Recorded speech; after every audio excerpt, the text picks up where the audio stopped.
राम राम। आप सभी के अंदर विराजमान मेरे परम पिता परमात्मा को मेरा कोटि कोटि नमन।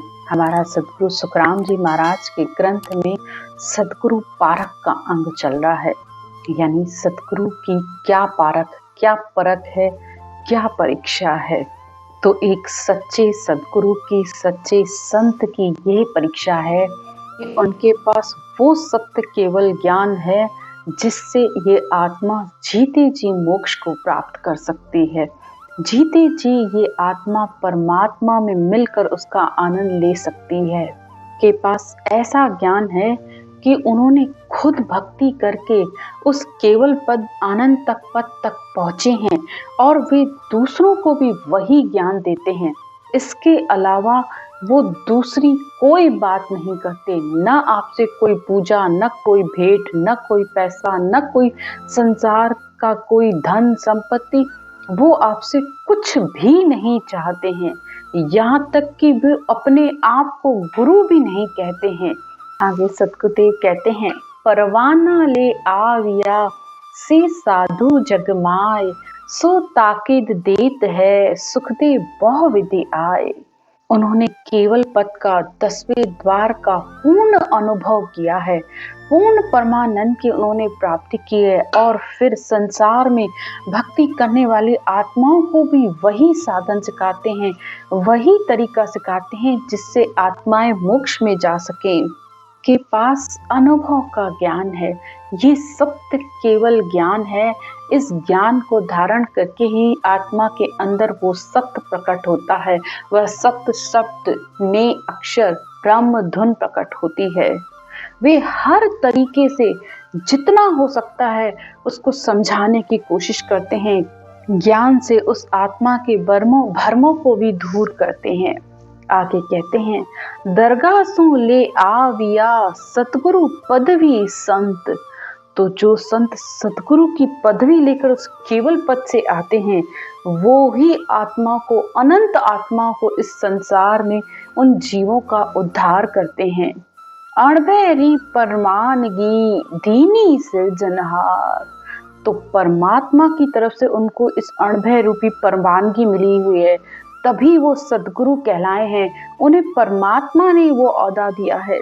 वे सदगुरु सुखराम कहे तिरबो वाकी लार। उनके ज्ञान को धारण करने पर ही, उनकी शरण लेने पर ही आत्मा का उद्धार होता है। आगे कहते हैं, उमराव वकील रे हाकम बख्शी दीवान, सब औधा सुखराम कहे नरपत की फुरमान। परमात्मा परब्रह्म परमात्मा की आज्ञा से ही संसार में किसी को वकील की, किसी को राजा की, किसी को हाकम की, किसी को दीवान की, ये सारी पदवियां मिली हुई हैं। जैसे सतगुरुदेव उदाहरण देकर कहते हैं, ब्रह्मा सृजो रचन को विष्णु करण प्रतिपाल, शिव को रचो संहार को इंद्र बरसन मेघमाल। ब्रह्मा जी को सृष्टि की रचना के लिए बनाया, विष्णु जी को इस सृष्टि का प्रतिपालन करने के लिए बनाया और शिव जी को संहार करने के लिए और इंद्र को बरसात करने के लिए, वर्षा करने के लिए नियुक्त किया है।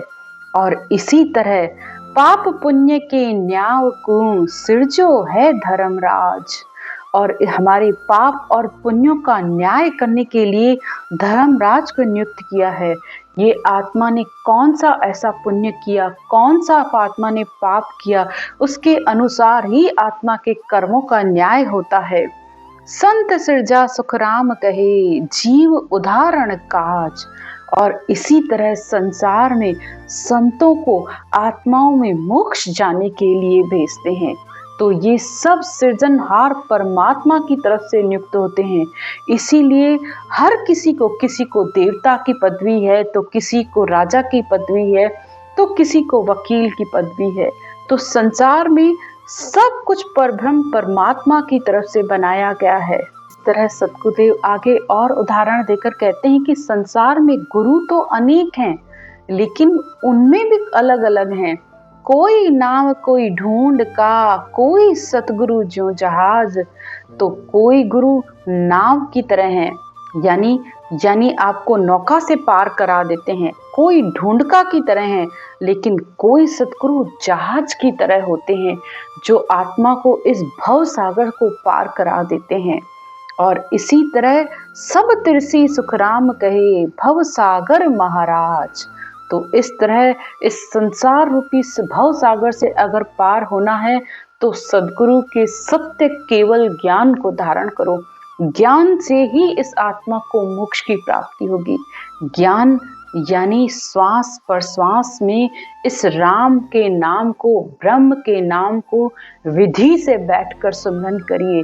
विधि से जब आप कंठ और जिह्वा, श्वास और प्रश्वास, रकार और मकार, इन सब के जोड़े से जब आप इस श्वास प्रश्वास में रटना करोगे तो ये ने अक्षर आएगा, ये शब्द धुन आएगी, ये आपको परमात्मा से मिलाएगी।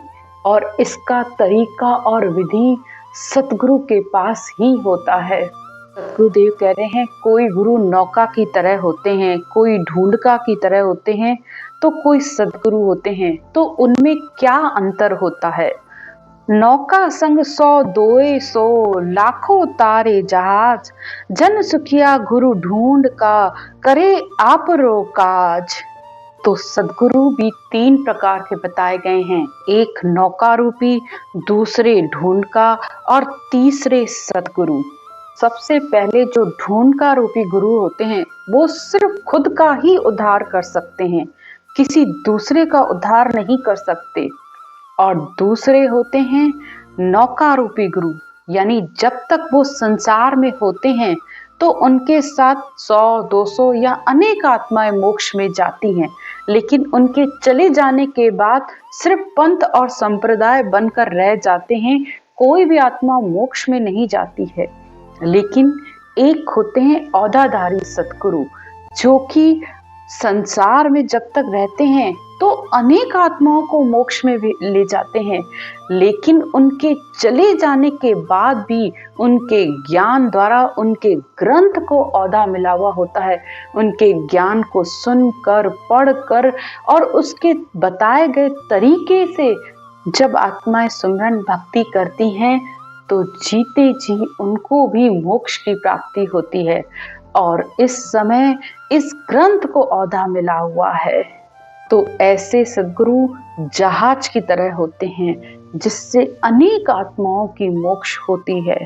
आगे सतगुरुदेव कहते हैं, ए दोनों भवतार सी, एक सद्गुरु एक जहाज, गुण अवगुण देखे नहीं, बड़े बिरद की लाज। तो जिस तरह जहाज में अनेकों यात्री होते हैं, अब कोई खराब है कि अच्छा है, चोर है कि लुटेरा है या बहुत अच्छा है, उससे जहाज को कोई फर्क नहीं पड़ता है। वो अच्छे को भी पार उतारेगा तो बुरे को भी पार उतारेगा। तो इसी तरह संसार में सतगुरु हैं। सतगुरु यानी सत्य केवल ज्ञान, और विधि भी सतगुरु, राम का नाम भी सतगुरु, और ये जो ने अक्षर सत शब्द धुन आता है वो भी सतगुरु।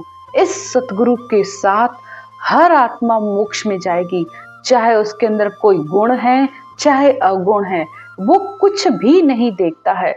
आप सुमरन करते हो, चाहे आप अच्छे हो बुरे हो, उससे कोई फर्क नहीं पड़ता। बस एक बार जो आत्मा अपना निज मन सौंप कर इस राम नाम को विधि से लेती है तो वो अंतर में आकर प्रकट हो जाता है। ये उसका सबसे बड़ा गुण है।